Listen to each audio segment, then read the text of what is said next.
The Hyborian nations have embraced Mitra as the paterfamilias of their family of gods. Mitra, god of the sun, god of law and righteousness, a god of peace. Yet even gods of peace need to occasionally wield a scepter. According to the Corinthians, Nemedians, and Aquilonians, Mitra's weapon is his daughter, Thetea. Carved from the mountainside that sits along the southern pass, buttressing the road of kings, is the city of Syricos, the birthplace of Thetea. This city, well fortified and rising on tiered gardens up the mountainside, is the birthplace of several Corinthian traditions. The tradition of a single archon and their bole, that is the city council, and the ecclesia, that is the assembly of voters, were begun here in Syracuse and spread northward through Corinthia. The idea that the judges, the junior archons, and of the jury trial also originated here. And though the Nemedians claim they originated the idea of a majority of junior archons being able to veto the rulings of a city's chief archon, Syracusans know that this too came from their homeland. The city of Syricus bears the banner of the olive tree, one of the symbols of Thetea and the pride of her home city. Outside of the city, spread out like blankets, are the fields of verdant plains and orchards. Though the countryside is muddy and rough along the Road of Kings, step but a half mile or a little more from the road, and one is greeted by great green swards, populated with cricks, fed by the runoff of mountains. The soil has been tilled for so long that unlike the rest of Corinthia, it seldom brings forth any rocks. In summer, the fields and mountainsides are bedecked with flowers, in autumn with golden heads of wheat and rice. Rumors say that once the land was forested, but no traces of those deep woods now remain. Though one does encounter lightly wooded acres, there is no old growth, such as one might find in the Pictish wilderness. The walls of Syracuse are impressive. Each level has an outer and then a reserve wall 50 feet behind it. These walls rise on each level of the city as she hugs up against the mountainside. Her 4 tiers sit, proudly and aloof, and above them is a triad of 3 towers. But more on those lofty heights will be told later.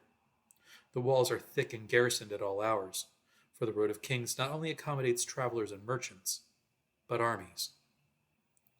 Running through the city are several streams which power her water mills and looms, and feed her fresh water year-round.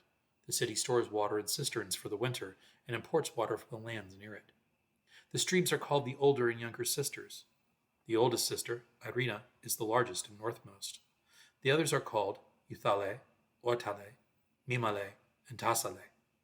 In times past, they were each the prominent daughters of archons beloved by the city, and the public raised them to Neonahood in their folk belief.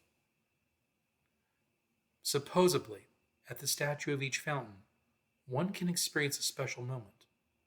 From Irina, one can receive healing from illnesses and wounds. From Euthale, one can, if drinking wine mixed with her waters, receive inspiration or eloquence.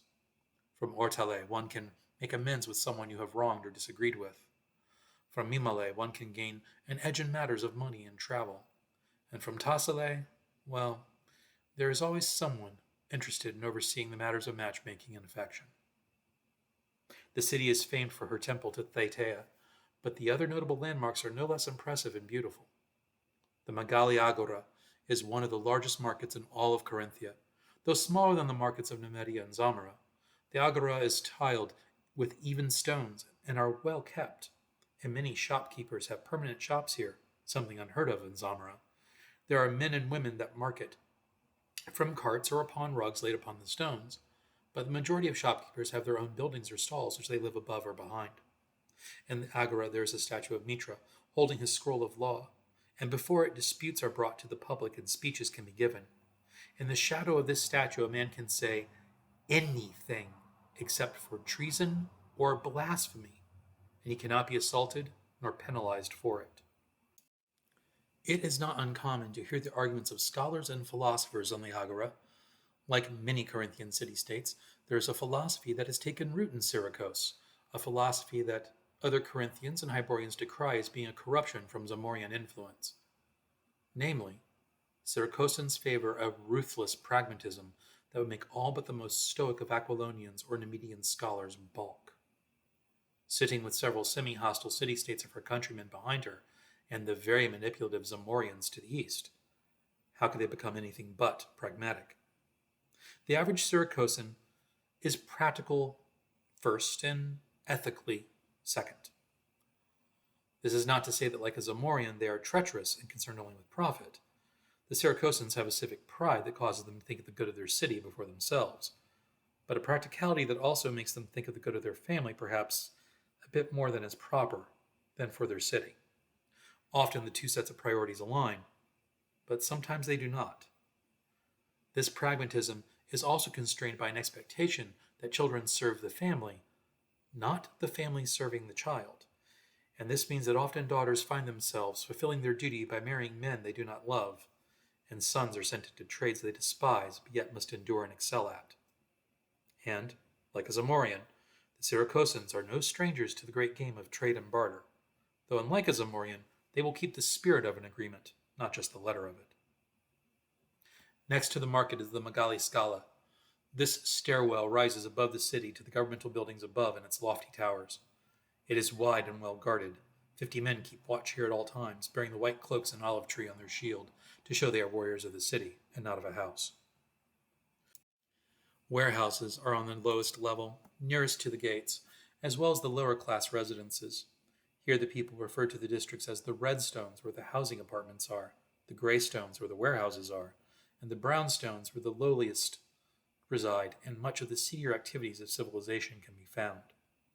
In the brownstones, there are particular blocks of streets and tight alleys that are referred to as the gutters. Here, beggars, prostitutes, the severely impoverished, and lotus addicts spend their days, as well as many thieves looking to fence their stolen goods or escape detection from the law. The residents of this squalor are called trash by the rest of the city residents, even by the criminals of the brownstones. In the gutters, there is a dried streamfall called the Forgotten Sister. She was named for an illegitimate daughter of the city's first archon, and her name has now been forgotten. The fountain that is dedicated to her has become a place of ignominy. For unwanted children can be left here. Now, in the Hyborian age, most unwanted children are simply sold into slavery or given to a convent. But those that cannot risk ever having been found lest their parents be shamed, such as the unwanted get of a rich woman's affairs, are left here rather than be slain. None know for certain what happens to these cast-offs, but what is known is that if the child is left at the fountain at the midnight hour, a darkness will rise up out of the fountain, and the child is carried away to somewhere else. And this brings us to the topic of sorcery. What sorcerers there are in the city also reside in this lowest of the low places. You may find a witch or a hedge conjurer out in the countryside, but within Syricos itself, sorcery, being looked down upon, is not very profitable. Though she is not the birthplace of theater, the Land of Performers hosts 3 renowned stages and Syricos' own amphitheater called the Holosia. Every season a play is performed here for free for the people, and once a year a competition is held for the best play, with the winner receiving 10 slaves or the equivalent cost in gold. Syricos is famed for her olives and her olive oil. For her orchards come a bounty that could easily feed the needs of 7 or 8 cities. She is also famed for her cloth. Linen, wool, and fine gauze are all cultivated here. She lacks the trees for silks, which is the fame of Ophir, but her practical cloth sells and spreads far wider. The Thytean Myths. It is believed by the Syricosans that Thytea's soul was crafted out of the light from the eyes of Mitra as he gazed upon the earth during a dream. The light was caught in the eyes of an unmarried maiden who was outside her home taking care of nightly chores, near a pool of water, and a crow witnessed the event. It was awake during the evening, for reasons the myths never quite make clear. Mitra's light, so divine, impregnated the maiden with his virtue, changed the pool into a spring of healing water, and gave the crow eyes that allowed it to see in the dark. The trees transformed and became the fruitful olive trees that we now know, and the maid was overcome with ecstasy and promised that the issue of her womb would be given to the god as his child. The god then bade the crow to be silent for all time at what it has seen and changed its shape, and this is where owls supposedly originated. And according to Syricosans, to hear the owl at night is not, as others believe, a sound of distress, but the sound of Mitra, even in the darkness, protecting one from nightmares. When Thetea was born, she came into the world with ease. Her mother suffered no birth pains. The family, being poor, did not chide the girl for bringing forth what they assumed was a bastard child. Thetea grew up in poverty, but her mind was quick and her curiosity profound. Anything she heard, read, or observed, she could do. This was how she learned crafts, war, religion, and law, and what began her path to goddesshood. And an ascent to goddesshood is what is recorded, for the Medians believe that Thetea earned her godhood when, after refusing to marry a Proto-Aquilonian city-state's cowardly prince, she led an offensive campaign against an emerging dynasty. This dynasty, the Carl was rising in Lower Aquilonia where it bordered Ophir. Defeating the Carl after a 3-year conflict and expressing the highest chivalry and mercy during the campaign to the conquered, Thetea gained the favor of the gods.